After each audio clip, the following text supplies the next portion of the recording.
Cinta Pertama Sang CEO. Bab 254. Bu dokter, lihat istri saya dan anak saya. Mereka di mana? Dirawat di ruang mana? Saya mau lihat sebentar, pintanya pelan. Sisil menyeka air mata. Kak, ini aku. Sisil. Tatapan penuh harap Arvin seketika sirna. La menatap wanita yang ada di hadapannya lekat-lekat seperti sedang mengamati. Sisil, bagus kamu kesini. Cepat lepas ini. Aku mau jemput Alana. Semalam dia datang padaku sambil menangis. Katanya dia kedinginan.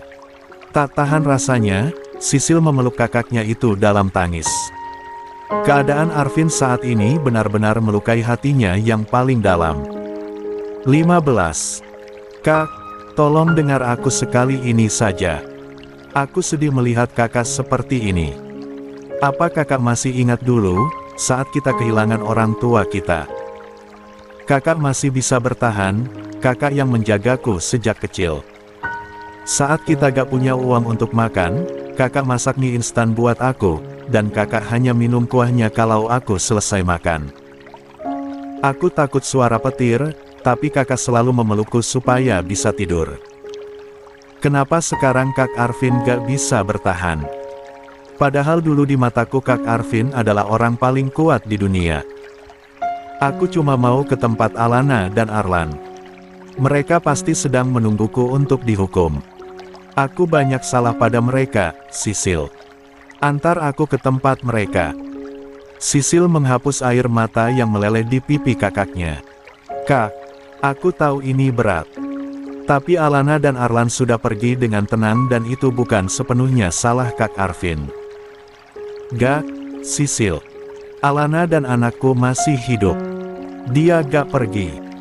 Aku sempat rebutan bayi dengan Om Barakarya, dia mau merebut anakku, tapi aku berhasil merebutnya kembali. Aku juga lihat sendiri Om Yo membujuk Om Bara supaya memaafkan aku. Aku ingat masih membuat susu untuk Arlan karena dia rewel setiap malam. Sisil mengusap bahu kakaknya sekali lagi. Menatap matanya dalam-dalam. Dengar aku, Kak. Malam itu, setelah ditemukan di tengah kebun jagung, Alana sempat dirawat beberapa jam. Dokter sudah melakukan yang terbaik. Tapi, dia gak bisa bertahan. Begitu juga dengan anakmu. Kita ada di pemakaman Alana dan anakmu. Arvin mulai gelisah. Tetapi, Sisil berhasil menenangkannya. Semua yang Kak Arvin lihat selama ini hanya halusinasi karena terpukul dengan kepergian mereka. Saat kembali dari pemakaman, Kak Arvin sempat kembali ke rumah sakit dan mencari Alana di kamarnya. Kak Arvin juga beli boneka dan menganggapnya adalah Arlan. Enggak, Sisil. Kasihan Alana dan Arlan kalau dianggap sudah. Justru kasihan mereka kalau Kak Arvin seperti ini, potong Sisil cepat. Alana gak akan bisa tidur dengan damai, perjalanannya akan terasa berat. Dia hanya butuh doa darimu. Ikhlaskan mereka, Kak. Allah akan menjaga mereka jauh lebih baik dari kita. Hening. Arvin kembali larut dalam lamunan. Tetapi, beberapa detik kemudian tangisnya meledak. Tubuhnya berguncang hebat. Sisil langsung memeluk kakaknya meski tangan Arvin masih terikat. Ia mengelus punggung kakaknya, seperti seorang ibu yang menenangkan anak kecil yang baru saja kehilangan mainan kesayangan. Kenapa harus mereka, Sil? Kenapa bukan aku saja yang mati? Hidupku tidak ada gunanya. Dulu, saat kecil, aku juga sering menanyakan itu pada kakak. Kenapa orang tua kita harus pergi secepat itu? Ingat Kak Arvin jawab apa padaku? Arvin menggeleng pelan, diiringi air mata yang tiada berhenti mengalir. Kak Arvin selalu bilang padaku kalau pada akhirnya semua orang akan mengalami hal yang sama. Aku hanya perlu menjalani hidupku dan menunggu sampai akhirnya dipertemukan lagi dengan orang tua kita. Aku yakin di sana Alana dan Arlan sedang menunggu Kak Arvin. Hanya butuh sedikit sabar dan ikhlas. Ayo jalani terapi dengan baik sampai sembuh. Kuatkan hatimu supaya kita bisa pulang ke rumah. Lagi pula, Kak Arvin gak sendirian. Ada Bumi. Bumi. Iya, anakku. Dia laki-laki, hanya selisih 3 minggu dari Arlan. Dia juga anakmu, bukan?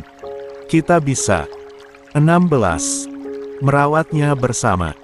Arvin terdiam, seolah sedang mencerna semua ucapan adiknya.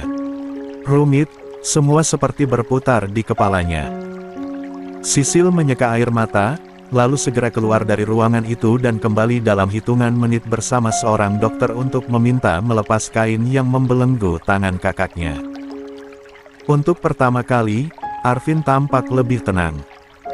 Terlebih setelah Sisil menunjukkan potret bayi kecil di ponselnya dan berjanji akan memberikan Arvin kesempatan untuk ikut merawat bayi itu bersama. Sejak saat itu Arvin rutin menjalani pengobatan dan terapi. Kondisinya perlahan membaik dan bisa pulang ke rumah, meski kadang masih lepas kendali. Kadang menangis sendirian di kamar, kadang termenung seharian di taman. Atau pergi ke pemakaman sehabis salat, membawa bunga untuk Alana dan botol susu untuk anaknya. Beruntung ada Jovan yang tidak pernah lepas pengawasan dari sang bos. Kini, Arvin sedang duduk di depan sebuah pusara. Untukmu, belahan jiwaku yang sudah damai dalam lindungan Allah, aku telah ikhlas menerima kepergianmu, mengobati luka hatiku dengan doa yang setiap malam kulangitkan. Semoga doaku sampai padamu.